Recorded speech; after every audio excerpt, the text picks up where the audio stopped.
Mr. President, the text that has been proposed by the Arab and the Islamic countries in L25 is a humanitarian text. It seeks three simple things. One, an immediate cessation of hostilities, a ceasefire. Second, the provision of urgent humanitarian relief to the besieged people of Gaza. And third, a stipulation against the further displacement of the 2 million people in Gaza, trapped between Israel's bombs and its tanks. Mr. President, the co-sponsors of L25 have been circumspect in the language that has been used in document L25. The document has not condemned Israel by name. And this has been a deliberate act of moderation on the part of the sponsors. Because if one were to see the situation that is on the ground with Israeli bombs that are there for 20 days against the helpless Palestinian people, with 7,000 men, women, and small children, half of them children, killed by Israel in the last 20 days, 17,000 injured, 1.1 million Palestinians displaced. The enormity of the crimes that are being committed by Israel against the Palestinian people are so great and enormous that it is amazing that when my friend from Canada insists on naming the organization Hamas, that he does not feel the need for the equity and balance and fairness for which Canada is so well known. He does not feel the need to name Israel for killing 7,000 Palestinians and injuring 17,000. Only Hamas. Is this balance? He says what needs to be named has to be named. We believe Israel needs to be named.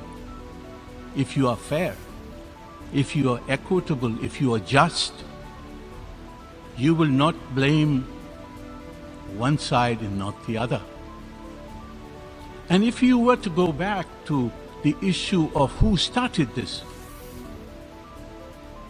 we all know who started this. It is a 50 years of Israeli occupation and the murder and killing of Palestinians with impunity that started this. When you push a people into the corner, they will respond. This is what the Secretary General said. It did not happen in a vacuum. And look at the reaction that came from the Israeli representative, insulting the Secretary General, calling for his resignation. They can't face the truth. They can't face justice. They can't face the fact that the crime has originated with the Israelis. The Israeli occupation is the original sin in this case. It is not what happened on the 7th of October. That is the proximate cause. But the real cause is the occupation of Palestine. Mr. President, it was not our purpose to name anybody in this text. My colleague from Canada says, well, the hostages, we don't speak of the hostages. The text does speak in balanced terms for the release of all who are held against their will. But not only the Israeli hostages, also the Palestinians. They have the same rights. They are human beings too. And if you only focus on your kith and kin in Israel and forget the Palestinians because they are different, are they people of a lesser God?